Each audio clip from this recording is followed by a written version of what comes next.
Well. Good evening again, and welcome to the Shake Up with Dr. Kit.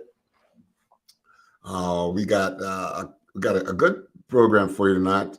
Every now and then, what we do is because we have a lot of questions that come in, and we're not able to answer all the questions. So tonight, we're going to take some time out to answer some of those questions. All right. But before we do, remember now, this is the shake up where we don't change things, we just change the meaning of things. And so here we go. We'd like you to follow, share, and subscribe to this to this podcast so that we can continue to get the information out to people. And a lot of the information that we get out to people, they come from you. You are the informed ones. You know what it is you want to talk about. And you want to talk about your experience. And no one can have your experience like you but you. So this is why we want you to like, follow, share, and subscribe so that people can hear from you. Then it's not scientific stuff that we're looking for. We just want some ordinary, down-to-earth people to say, hey, listen, I got something I need to tell you. Okay, so with that said, if you would like to be a guest on the show, just contact my team at drkidspeaks@gmail.com, and they will get you on the show post haste, which simply means that's just a fancy way of saying quick. We try to slot you in there some kind of way. All right. So to be considered, just call, just check with my folks at drkidspeaks@gmail.com. In the meantime, I'd like you to like, follow, share, and subscribe so that we can continue to be a viable entity. Now, tonight, before we get into answering the questions, many of the questions which we did not, and the comments also, which we did not have an opportunity to answer when over the weeks. So we're just going to do it tonight and give everybody a kind of a night off here, just to prepare for Thanksgiving. We just want to be mindful of the fact that some people will be doing some other things. Their mind might be preoccupied doing other things. So we say, you know what? Let's just take this time to answer some of those questions. But before we get into those questions, this is somewhat of a mixed month. It is a month of mixed feelings. It is a month of Thanksgiving, which started back in 1621 between the English settlers and the Wampanoag tribe or the people, I should say. I don't want to be derogatory in any way. Excuse me if that sounded bad, but the people and so they had Thanksgiving, and they're basically giving thanks to their spiritual power, their God or the God, for a good crop, and regardless of whether the crop was good or not so good compared to other years, they still want to give thanks. People tend to give thanks when things are kind of slim and they got something that they did not exactly think they would get. So they really give thanks when they're looking at the bottom of the barrel. And in October, November, by this time, some places it's just downright cold. And there's been snow on the ground in some cases. And we don't know what it was like back then in 1621 and before and soon after. So they had a lot to give thanks for. Now, when we merge that or marry that with the fact that this is also Veterans Month. Now, here we have our veterans. And again, I want to thank our veterans for serving us as Coast Guards and guarding the perimeters of this country and guarding the perimeters of the Western world. So they're out there from homeland to faraway land, doing a wonderful job, and we want to thank them. And so we discovered then that there are a lot of veterans who may not be in a position to be thankful at this time for a whole lot. I've over the several years that I've been doing this, I've worked with a lot of veterans, and I've also worked with a lot of veteran families. And we may say, well, it's just the veterans that we should be concerned about. That is far from the truth, because the veterans, some have different degrees of abilities, and others have different degrees of disabilities. And so we want to let them know that we acknowledge all of that. And so the degree to which they have disabilities, it has, and can impact the family function and the structure of the family and the roles that are played out in the family, family system, in order to keep it functioning with some sense of normalcy and gratitude for the fact that it can basically function. You know, so we have those that I like to call the symptom bearer, which are the veterans that went and did, and some are still doing their work, wonderful work, by the way. And then the sharers are those who share with us, with the rest of the world, with America, share their family members. It used to be just men, but now it's women. Women are flying jets, and maybe driving tanks. I don't know about that part yet, but women, they're talking about frontline for women. And some women are welcoming that, because they don't want to seem like they are somewhat of a substandard soldier, as one veteran told me. So they're doing that, and that can create some kind of a disequilibrium. It kind of shakes the family up a little bit, and in terms of just being able to function when certain people who have the gift and the capacity and ability are no longer at home. So I just want to take the time out to just say, listen, we realize that for veterans and veteran families and friends, this might not be a time of Thanksgiving the way we know it, who have not lost anyone, but we have lost someone. We may not have lost it here, flesh and blood, but we have lost, in that there are those who made what we call the ultimate sacrifice, to have given their lives, for the security of this world. And then there are those who are living with their sacrifices, and will still do that. And there are those who have turned their losses into gains by doing some amazing things out there. They're not looking at their disabilities as disabilities, but they're looking at themselves as differently abled people. Everybody is differently abled. And so they're doing these things. And so so some of them are doing some earth shaking things, entrepreneurs, and going back to school, and just not allowing the past, or the recent or remote past, to hold them back. They're not looking for sympathy. They're looking for understanding and a gateway to succeed in what they want to succeed in. And we dare not stop them from going through this.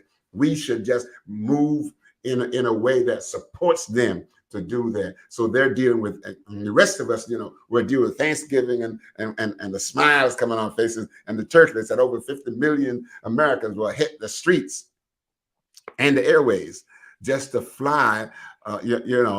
Some will drive within 50 miles of their home, and others will drive out there. People on there going overseas, to where people are not celebrating Thanksgiving at this time, but they are going anyway, because they're celebrating Thanksgiving, and they're taking this Thanksgiving message with them. Okay, so right now you're on the Shake Up with Dr. Kit.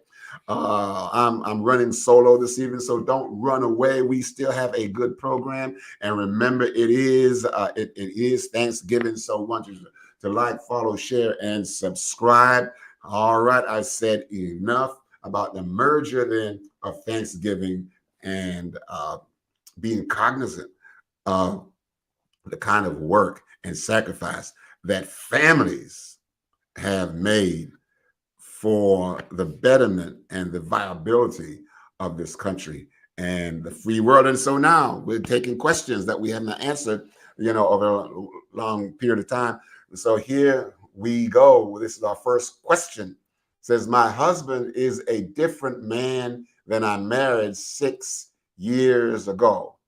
Is it fair that I have to continue to change just to accommodate him? This is becoming stressful. All right, my husband. Well, that is so true. Um, and we are a species of change. Some of the change that we experience, we are the architect of those. We manufacture those changes. We are the ones that go that get into that stuff. We do that. And so sometimes we have to bear the burden of that. But yes, he is a different person, for a number of reasons. Just the actual growth and development over what, 6 years ago. 6 years may not seem like a long period of time, but during those 6 years, he may have had an amazing amount of a within the self, personal contentions and moments of difficulties, and moments where he might have been going through this period of trying to discover who am I. I don't know what your husband has gone through over 6 years, but any kind of change that he has gone through biologically, psychologically, sociologically, where he lives, financially, emotionally, spiritually, all of those things, when any one of those things can create a change in their lives, or in his life, in this case, and the degree to which it renders him incapable of controlling that part of himself. Okay. It can cause him to act out in different ways. And I don't know how he has changed, and how that change is impacting you. But know this one thing. I was working out in the gym, and I hurt my shoulder doing this exercise. When I hurt my shoulder doing this exercise, what happens here is this: because I experienced a change in one part of my body, the other part of my body naturally had to compensate for what the other part, the hurt part, couldn't do. And so what happens here in marriage, good marriage is the best part of marriage, is not to focus on your marriage, but to focus on the quality of your interpersonal relationship, which means that there will always be this merger in the mind, in the body, and in the soul of people. So is it fair that I have to continue to change just to accommodate him? No, fair it's not, and no, it's not fair. And if we see it as, is it fair, then I'm just wondering, how do we understand marriage? Is it something that we go into to fulfill our own needs, or is it something we go into to have this association with another person who becomes a part of it? Now, let me go back and say, listen, when our kids were kids, and we have 3 grown children now, they're still our children. They think they're grown. Well, they are, but they're still our children. You understand? But as they grew, from bringing them home from the hospital, a month later, 3 months later, 6 months later, a year later, they continue to change. I'm not going to ask myself, is it fair? Why? Because my interest in their growth and viability and their development is so tied to my happiness that whatever happens to them, I'm not going to say, is it fair that, I got this in a bundle here. Before they came home from the hospital, I wasn't, I could sleep all night. Now I can't sleep. And now I got to pack their lunch, and now I got to buy clothes, and now I got all that kind of stuff. So please understand, I'm not downplaying what you're saying, but I would ask you, is it possible for you to look beyond it being something of being fair as opposed to something that you do so that the union between you and your husband, okay, become at one, and look at it as when one part of your body is not functioning as well as it should, given even though it's 6 years, you know, just kind of sit down with him. Both of you need to sit down and talk it through. Because yes, if you don't talk it through, and there is a process or a period of misunderstanding, okay, then it will become stressful on you, especially if you feel that you have to do a whole lot more than you really want to, especially if you think that he could be doing a lot more but don't want to do it. Well, there are reasons why he may not be doing these things. Everything we do has a reason. And so we need to kind of focus in on what is the meaning of his new behavior. What created the change? You know, where where do you fit within the change? I'm not saying that you were a part of in a negative part of his acting out of his new change. I'm not saying that, but where do you fit into all of this? So I know I said a lot, but I couldn't just answer it and say, well, tough. It's not like that. It's certainly not like that. So sit down and talk this through with him. Okay. All right. Wonderful. Hey, Ronnie, baby girl, is she the same woman he married 6 years ago? Listen. Let me tell you this here. Thank you for that, Ronnie. Thank you for that. Let me tell you this thing. Nobody is the same person you got married to last week. Let me let that soak in for a minute. Nobody. You're not the same person who got married last week to the person you married last week, who is not the same person, but you expect to be the same person. Nobody stands still like that. It's not going to happen. We're all growing. We're moving. We're a dynamic human being, internally, externally. The places we go are likes and dislikes. No. So no, it can't be. Even if it's the same physical person, got the same name, the DNA remains the same. But because every day you have a new experience, what happens is the new experience will change you, your outlook on yourself, question who am I, and then you act that out. So if I'm understanding your question really well, then no, it can't be the same person. There are some identifying characteristics of the same person, but overall, it cannot be the same person. As a matter of fact, he's not the same person. You're not the same person. The dog is not the same person. Everybody looking at everybody like they lost their mind and crazy. It's not none of that. It's just that everybody's been going through some change, and change will change you in a way that you do not expect change to change you, and you cannot predict what the change is going to look like. Okay, so you sometimes don't know how you're going to behave. So no. And so, so it may become stressful. But, there's an old saying that said, I think I'm going to see if I can try to remember it. Okay. It says, shared load or shared burden is half a burden. Okay. All right. And shared happiness is double happiness. So take a look at this and try to work along with your husband and tell him about your stress. And if he really cares about you, he will want to see, well, how can I change so that my wife's life is not so stressful? Okay.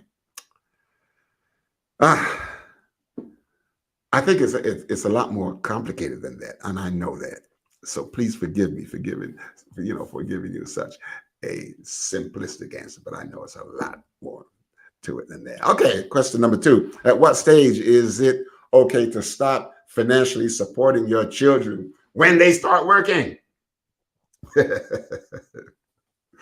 Listen, at what stage is it Is it okay to stop financially supporting your children? The answer, if I say, listen, when you stop working, if that was the real answer and the only answer that made sense, okay, that made sense, it would be good. It'd be clear cut and say, hey, listen, they're making their own bread. They got it going on. They got more education than me. I paid for them to go to school. They got all this degree, and now they're going to get out there and going to shake the world. But at what state? Now, again, when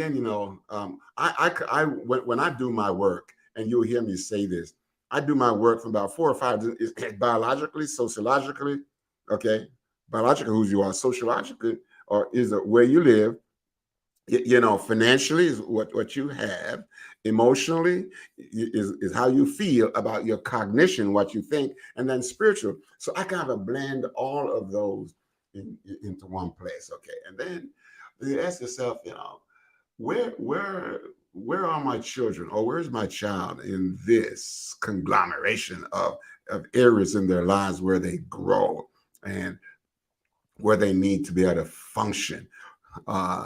You and I have 4 tires on our vehicles, except we own a stretch limousine. Of course, I don't own that, so I only got 4 tires on my car. And the other day we went out. We got this little thing on the dashboard that said tire. Like it ain't got enough air in there. So I kind of went outside. So I put the gauge on there, and all of those 4 tires had different set of pressures in it. Some time ago, we aired it up, and we put the same amount of pressure in them. And over the weeks and the months, the air pressure changed. The air pressure changed, and so because the air pressure changed, and so it is with our children. They all shift and change at different rates, and different speeds, and so therefore, and we all have, our own shortcomings, we're not there right across the board, in all things. And so at what stage is it okay to stop financially supporting the children? It depends, what does supporting them mean? Does it mean that you can support them to do something that is necessary for them to do? Or are you supporting them so they can just sit at the house, drink their Coca-Cola, eat their cookies, smack their gums, get up and get out and stand on the corner and do nothing? I mean, if that's what we're talking about now, that's something different. They ought to be out the house. Listen, unless they are sick, unless they got some debilitating, characteristics that's stopping them from functioning, listen, they need to be looking for work. They really do need to be looking for work. And the more you financially support them, the more they are likely to become or continue their relationship of dependency on you and don't work. So in other words, they have not come out of the cradle, although they are too big to stay in the cradle. So we need to be able to do that. And the other thing about supporting your children is this. Did you prepare them to be independent? These are some natural questions, real time stuff. Did you do that? Did you teach them how to become independent? True story from true story. I'll tell you a true story because this is what I do. This woman said, "Listen, after I lost my first husband, and I lost my second husband." And I lost, and this family had a lot of stuff going on, and I lost a child. You say, well, I really didn't want to have to go through life alone. So she said, I did what I should not have done. I said, what's that? She said, I started taking care of my last child. I did a lot of caretaking, to make life easy for this child so that this child would want to stay home. Now, regardless of whether the child really wanted to stay home or not, the child's going to say, man, life is good here. But what mama was getting out of it was I get to have somebody staying with me, minimizing my losses so that I don't feel like I'm empty. I want to have a body around the house that walks through the house and makes some noise that I can look at, person that belongs to me. So I just basically make sure that I take care of them. And she said, I realized that I was doing this because I didn't want to have another loss. But then before I could ask her the question, she said, but I also realized that I'm handicapping my child, So these are this is a great question. And there is just so many ways to answer this. But financially supporting the child, make sure that if you're going to financially support the child, you're doing this in a way that you have a positive goal that you want to achieve in and with and through this child, and that by financially supporting this child, you're not sending them down a ruinous road to where they become so socially dependent, and when they can't get what they want, and I'm going to say it, when they can't get what they want, they resort to stealing and robbing and doing all kinds of stuff just because. Why? Because they were not prepared to go out and do some work. And everybody can go out and do some work. There are all kinds of work out there that people can do. So if somebody just needs to say, "Hey, listen, if you need a ride to your job, I can do that.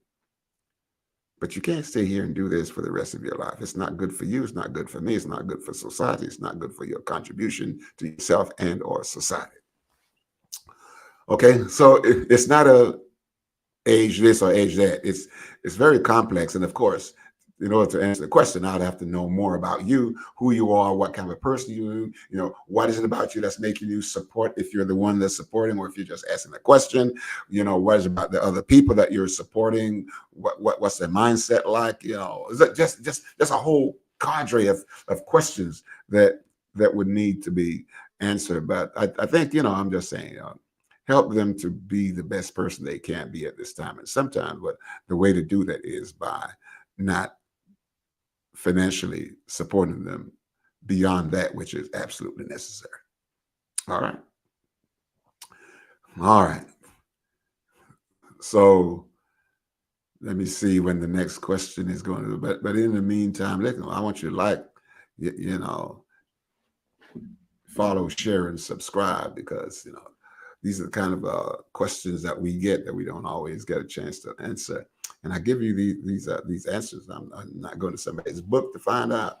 I'm not saying that I'm all that or I got all the right answers. In a lot of these cases, there are no right answers. Answers may be circumstantial, and I realize that. Okay.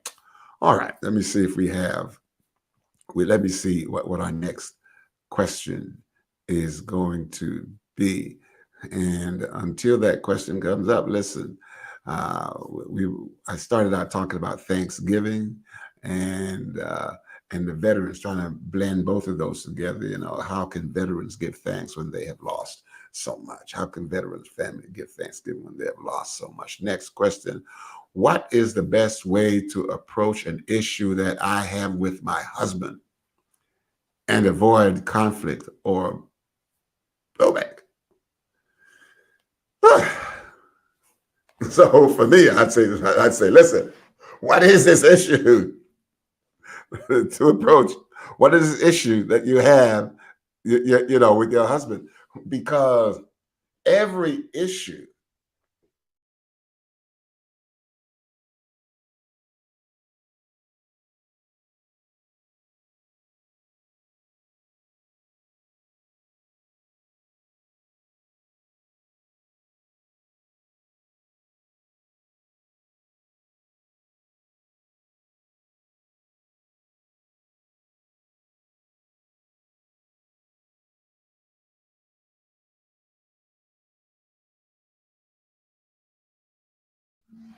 All right, so there we go. I'm back online now. Technology not always fair. My lights went out. So what's the best way to approach an issue that I have with my husband? Now listen to the way the question is asked, though. You have the issue with your husband. It doesn't mean because you have an issue with your husband that he has an issue with himself. Let me say something else. Do you have an issue with your husband's behavior, or do you have an issue with the who of your husband, who he is? And sometimes when we have difficulty, saying, well, the way I hear some people say, listen, he or she's a great person, but I just don't like their behavior. They snore at night, they do whatever, just stuff. Okay, and so if you're the one that has the issue with it, the question is, if your husband does not have an issue with his behavior, it could be hard to convince him that he needs to change. Because the reason we all behave the way we behave, okay, it is because we get something out of it that makes our lives easier.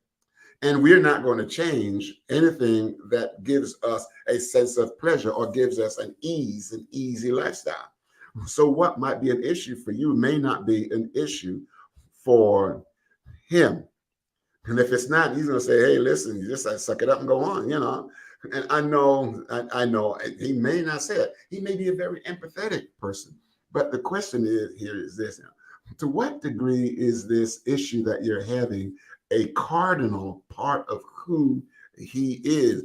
How much is he struggling with this to make a change? Does he realize how stressful it is for you? Is he happy that you're going through this? How does he feel about his inability to make the change that would make you happy? There are all kinds of these questions that we need to go through. What is the best way? I don't know that there's a best way.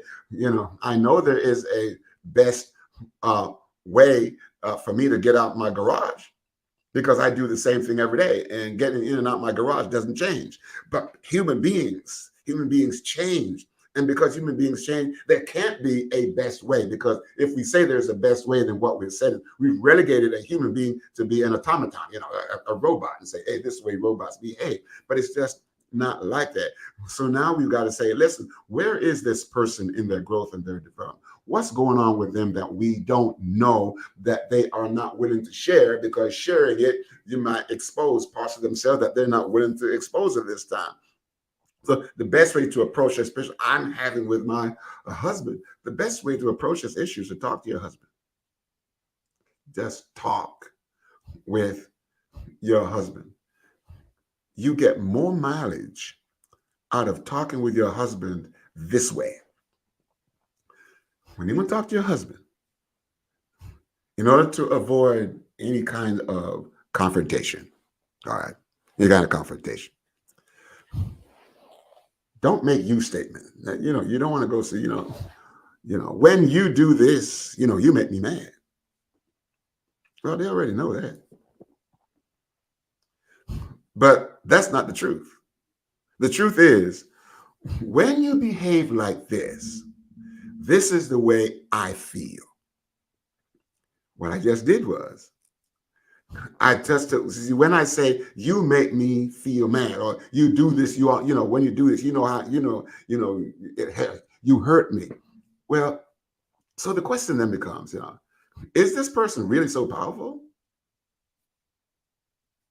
to do whatever they can do so that you can feel hurt? Or are you so weak that you can't change the way you experience this thing? And neither of those are true. The point here is this, that you are strong enough. But when you say to yourself, what is it about me? So you approach it from that. Just take, so you are growing past the need to avoid or think that things are always going to be conflictual. So things issue that you have with your husband. If you have an issue with your husband, you also have an issue with yourself. Okay. So be very careful how you do that. But I'm going to say this again. Talk to your husband. Express yourself. Don't say, you make me feel this way. Just say, this is how I'm feeling. Can I tell you how I'm feeling? And hopefully your husband will listen and not cut you off, because then it stops the emotions or interrupt the emotion, because then you have to you have to now turn your attention to the fact that he cut you off. And then you got to go back to where you were the other place. Now it's disjointed. Okay, so talk to your husband. Let him know. One of the best ways to talk to your husband is probably to go to a different place. Because when you have a conversation in the same place, the conversation turns out the same way, not because it has to, but because there's something about the environment that that tend to produce the same kind of outcome. So go to another place. Take a ride out in the country. Go to, I don't know, go somewhere, a restaurant, go somewhere where it's different, and just say, listen, can we just talk? Can I just tell you about me? And this is what you do. You tell your husband about you and don't talk about him. Say, listen, let me tell you about me. Maybe you might be informing him about some stuff about you that he either didn't know or he knew and took you for granted, which meant that's when you get to the blowback. And, the verbal stuff starts to go crazy at that point. All right, so talk, but one of the good things is, if possible, change your location, because the location does have an impact on not what is said, but how it is said and how it's received. Okay. All right. Sound like these people need to come on your show. Yes, they do. Yes, they do, because all these questions are harder to answer without more details. Absolutely, 65240. Yeah. It is. But listen, I'm doing the best I can to give them some modicum, some kind of an answer that would make sense to them. But yes, they need to be on the show, and I just wish that they would come on and kind of work this thing out, because I'm hearing something from one side. This is like me playing tennis by myself. I ask the question one end of the court, I run down the other end of the court to answer the question.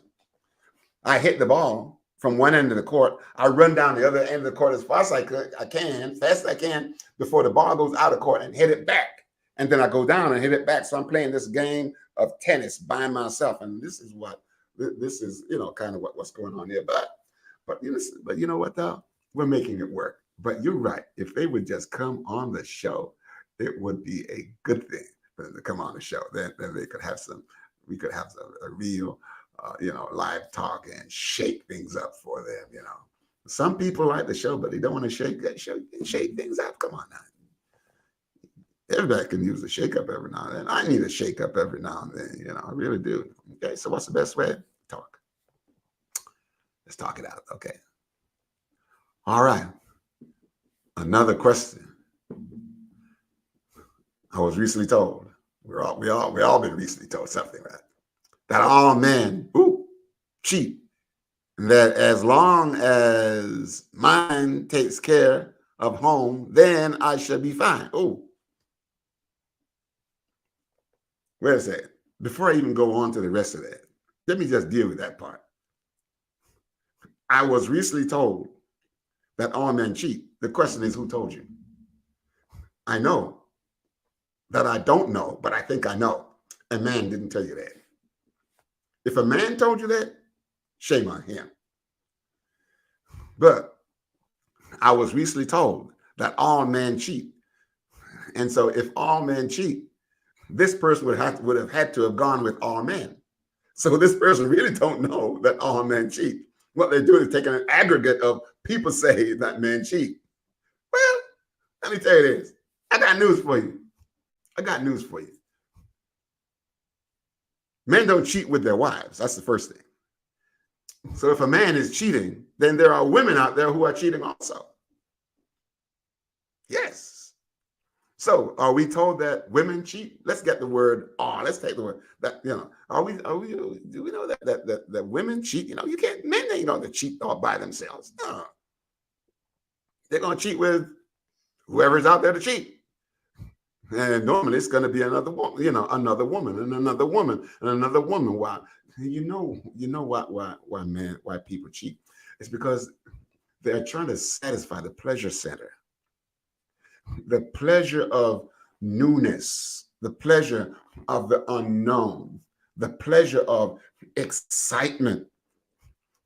Because sex is sex, no matter with, basically, no matter with who, because every woman has all the parts and all the men has all the same parts. And so therefore, so there's got to be something else that make people cheat. And that some people might say, yeah, well, because because I don't get enough sex at the house. Well, if you don't, then talk to the person about it. Talk to the person. I mean, don't just give up and say, well, it's always been this way. Talk to the person. What else do you need to know about the person that you don't know about the person? Okay. What do you need to know in terms of compatibility? Yeah, that would stop this, so that we wouldn't have this kind of indictment on men.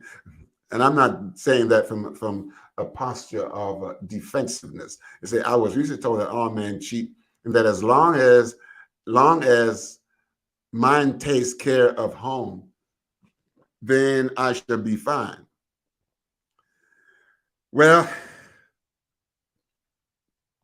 if he's taking care of home, whatever that might mean, and I think if we're talking about cheating, then maybe talking about, making sure that you have, fairly good, strong sexual relationship at the house, then you should be fine.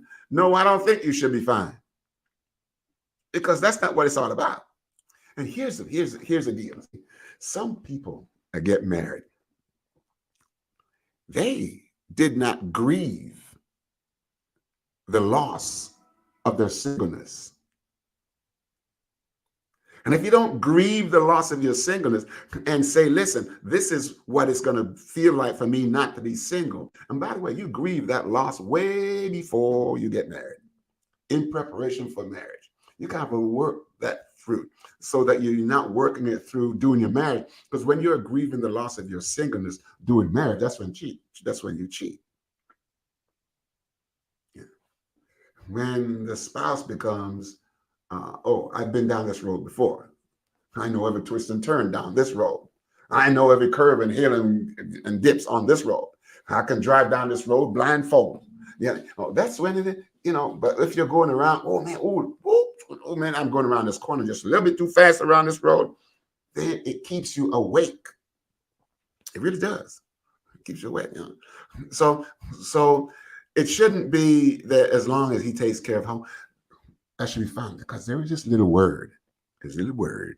I'm going to tell you what the word is. The little word is commitment. Commitment, you see, here's a problem. Too many people are willing to be committed to a marriage, but they're not willing to be committed to the fidelity of the self. Commitment starts here, not out there. And the commitment you have here will permeate the whole environment that you're in, okay?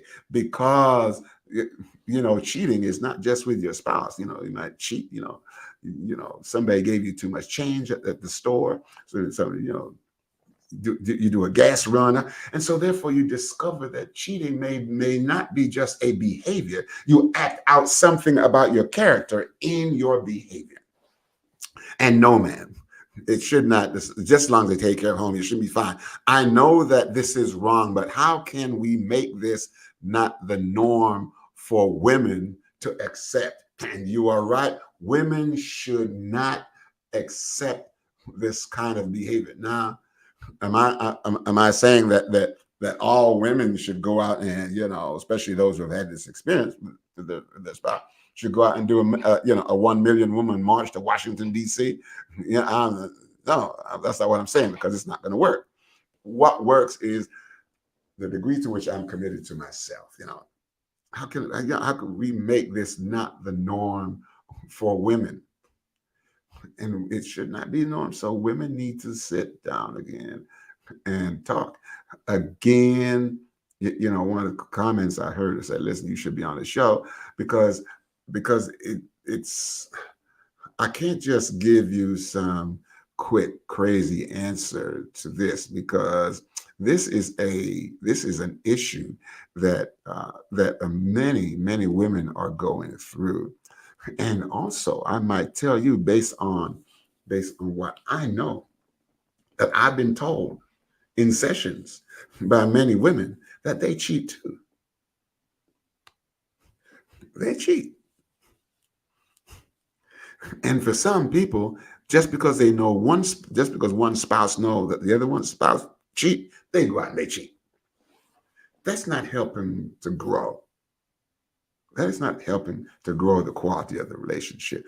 But no, it should not be the norm for women to accept it. Now, how do we do this?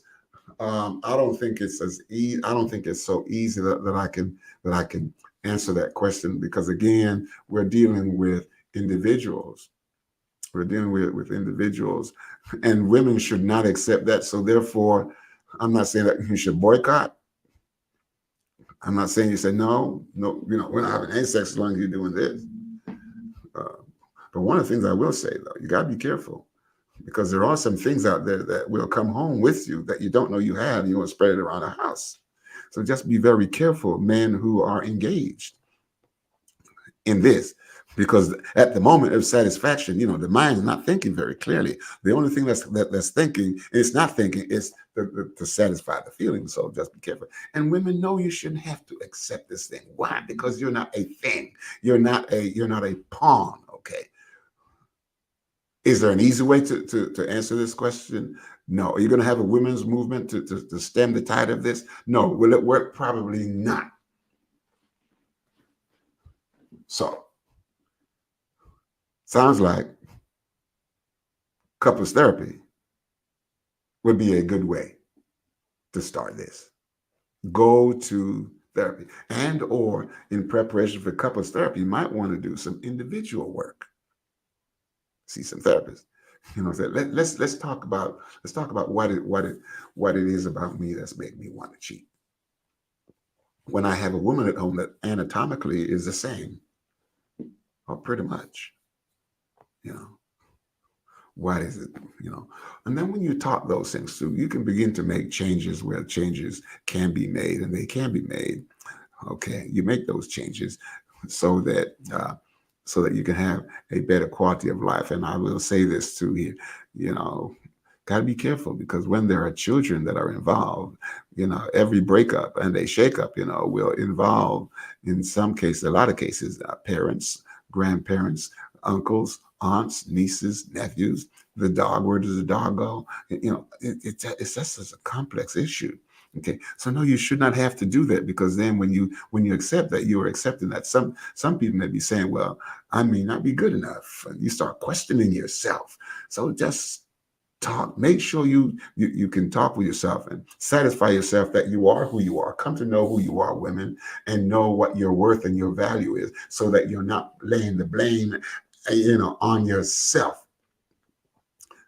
And then talk this thing through. If it's not going to work like that, go see a therapist. All right, go see a therapist. This is the Shake Up with Dr. Kit. We're just answering some questions tonight, questions we never had an opportunity to answer during the regular show when they're asked. So if we're going to ask you to like, share, and subscribe to this podcast, and so that we can continue to get this kind of a message out. Okay, these are some critical questions, and they are so important for us to answer. But again, a forum or a place where men and women can kind of get together and share ideas would be a very good thing to answer some of these questions. But some people may not want to come out and do that because they don't want to make themselves look like something is going on with them. Because if my husband is cheating, then something must be wrong with me. No, that could be far from the truth. It might be, but it's not categorically like that. It doesn't go across the board like that. Okay, so like, share, and subscribe. And if you would like to be considered to be a part of the show, get in touch with my team, drkitspeaks@gmail.com. They will get in touch with you. They will prep you, appropriately prep you, and make sure that you can come on and be, without anxiety. Okay, have to face me without anxiety. All right. So that's okay. Listen, I think that might be all the questions that we're going to deal with tonight. All right. And so I just want to thank everyone who just hung in there with me tonight, answering some of the questions that I was unable to answer. Good questions. And again, it is Thanksgiving. It is Thanksgiving. And Thanksgiving, yeah, since 1661, I believe, has been a month of mixed feelings. How do you give thanks? We give thanks, for things that we receive. How do we give thanks for that which we want, but that is no longer available to us? And this is where the military comes in, because it is Military Month. Also, we salute military. We have Veterans Day. How do these families, some families, and this is, from the files of Dr. Kidd, real life stuff. Some people will spend a good portion of Thanksgiving Day, at the grave of a loved one. Maybe that loved one was lost in war, or maybe a child, maybe never had a chance to go to war, an opportunity to go to war, didn't have to go to war, but the child is no longer in the house. Little itty bitty footsteps that didn't make it home from the hospital. Oh man, this world, there are some cruel experiences that we go through, but yet we must find it in our hearts to give thanks. Why? Because the Lord has blessed us. If nothing else, the Lord has blessed us tremendously, and he can help to walk us through the pain of the loss and the anguish of separation and abandonment and rejection and everything that we feel. And when some people come and say, oh, it's going to be all right, tell them, yes, it's going to be all right for you, but it ain't all right with me. Just keep on stepping, because those people are just going to make your life even more miserable sometimes. Okay. Because they don't know. And sometimes they just don't know another way. They really are genuine in wanting to help. But sometimes just because you want to help, it doesn't mean that what you're saying, okay, is well received. Sometimes the best way to be supportive is to be silent. To be silent. You can read a lot of literature on the ministry of presence. Just be present. Okay. So we've been focusing on those two. So listen, for the rest of us, have yourselves a wonderful Thanksgiving. Be safe, be safe, be safe. Unfortunately, what's going to be happening out there on the road this Thanksgiving. There are over 50 million people on the road driving aircrafts in the sky. You know what's going to happen. You do know. But please don't be one of the statistics. Be safe. And the best way to be safe is to, those of you who believe in prayer, pray your way through this thing. God will not let you down, and you will probably live to see another Thanksgiving. Okay.